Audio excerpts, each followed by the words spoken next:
Welcome back into the GSMC Sports Podcast. As we just finished up talking about Team USA's win, we are on the note of basketball, and I want to dive into the fact that the Cleveland Cavaliers have decided to sign center Jarrett Allen to a 3-year contract extension. It is being reported at 3 years, $91 million, the maximum amount of money that they could have given up. This is the third player that they've given these big bucks to. It was Donovan Mitchell first, Evan Mobley got his rookie max extension, and now Jarrett Allen. This is a pretty proactive move by the Cavaliers, considering the fact that Jarrett Allen still has another 2 seasons left on the deal that he previously signed with the Cavaliers, where he is going to be making $20 million annually through 2026, and then we're going to see this new contract extension kick in ahead of the 2026-27 season, where his salary cap hit is going to jump up to over $28 million.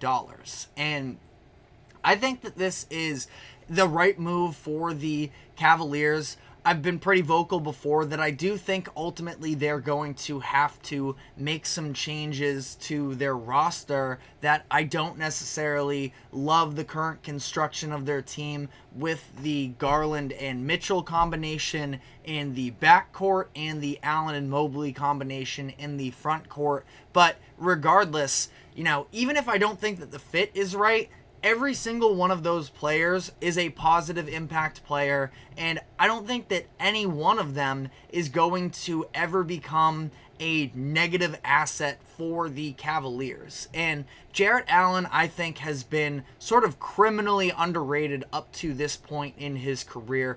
8 years in the NBA, but he is still just 25 years old, or just finished his age 25 season, just turned 26 in April, but Jarrett Allen, former All-Star in 2022. I think that he is a player that every single team could benefit from.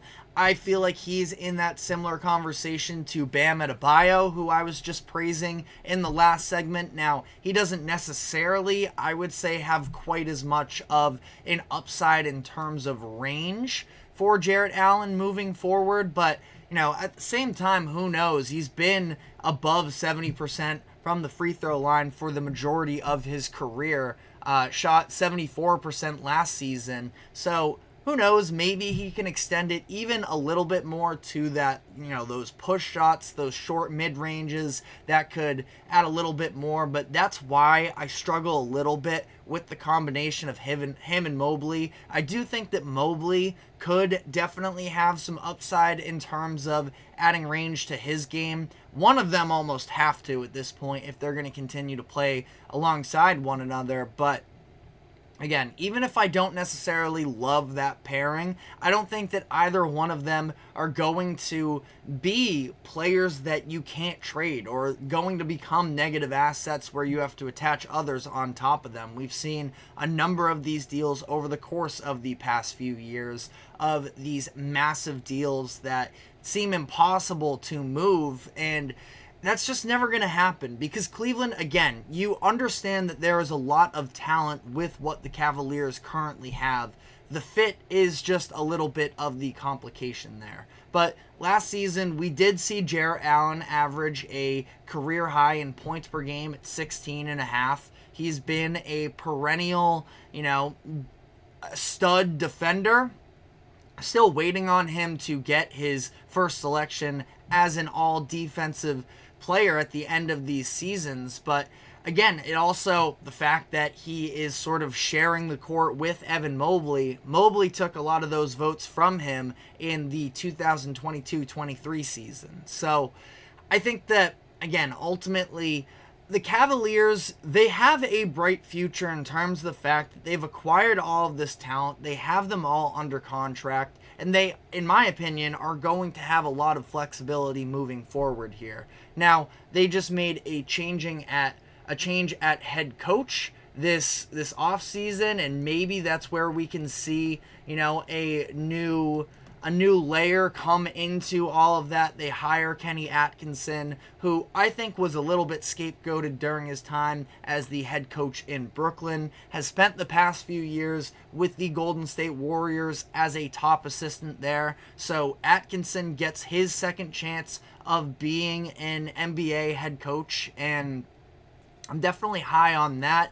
JB Bickerstaff, it's interesting because I also think that he got a little bit of short end of the deal, considering they seemed to be on a pretty good trajectory prior to that Donovan Mitchell trade, that it just seemed like ultimately by the end of that, again, I've repeatedly now said that I don't necessarily know if I like the fit. JB Bickerstaff had that Cavaliers team that was without Mitchell for the last couple games of their second round series against the Celtics. They were without Mitchell for that. They were without Jarrett Allen from halfway through that Orlando series in the first round. You know, Bickerstaff had these guys fighting, and I do think that he deserves some credit there, but I do ultimately understand as well, especially coming off of, I think more than anything, the loss in the 2023 playoffs when they lost in the first round to the Knicks. That's probably what hurt him more than anything. But again, especially so in the NBA, front offices are always going to lean towards defending the players over the coaches, where it feels like the coaches can be a little more interchangeable unless you have, you know, one of the elites in the game or one of the clear problems at the other end of the spectrum as well. So I think that ultimately, you know, this is going to be the make or break year for the Cavs in terms of, do they need to shake things up here? And we'll see how it goes. I mean, I feel like that could have been on the table for the Cavs this past season if it weren't for the fact that Donovan Mitchell was scorching earth headed into the trade deadline and was keeping the Cavaliers at the top of the Eastern Conference. So now, again, new head coach. This is probably going to be the last sort of last dance-ish. Kind of hate using that term, obviously, because very different circumstances as to what it's usually referred to as, but the last run here with this current configuration of the roster, unless they prove that they are going to be able to work alongside one another long term. Now, what's it going to take for that to happen?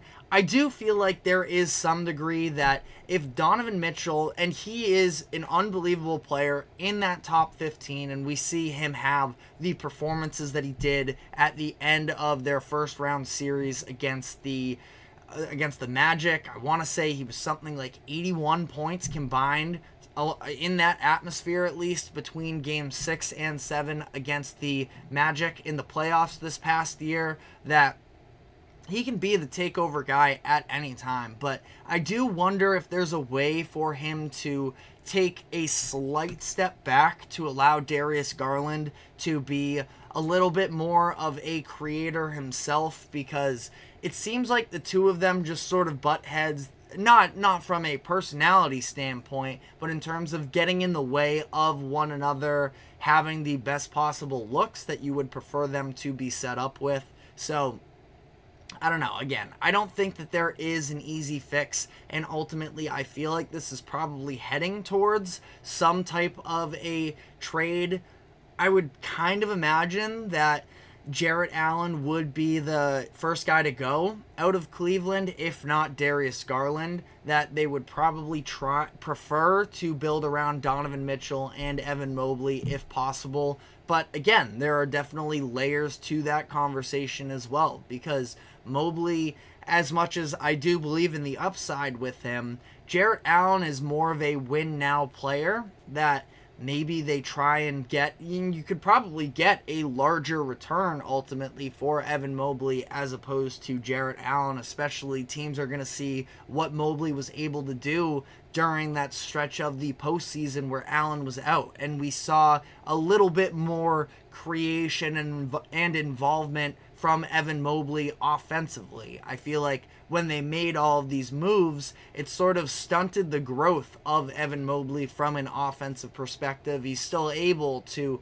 clean up defensively and, be a big-time rebounder for them, but At the same time, I think that there is another level for maybe another couple levels for Evan Mobley to grow on the offensive side of the court that I'm just not sure with this current configuration of the Cavaliers if that is going to be possible. But let me know what you think in the comment section. Again, we have some time until we're going to see this actually play out, and it might be over a year before the Cavaliers, make a move. I'm sure when they make this deal to sign Jarrett Allen, that the hope is that they are going to be able to have Kenny Atkinson sort of get to what the root of their problems are and be able to fix them, to have this be the core four moving forward for them.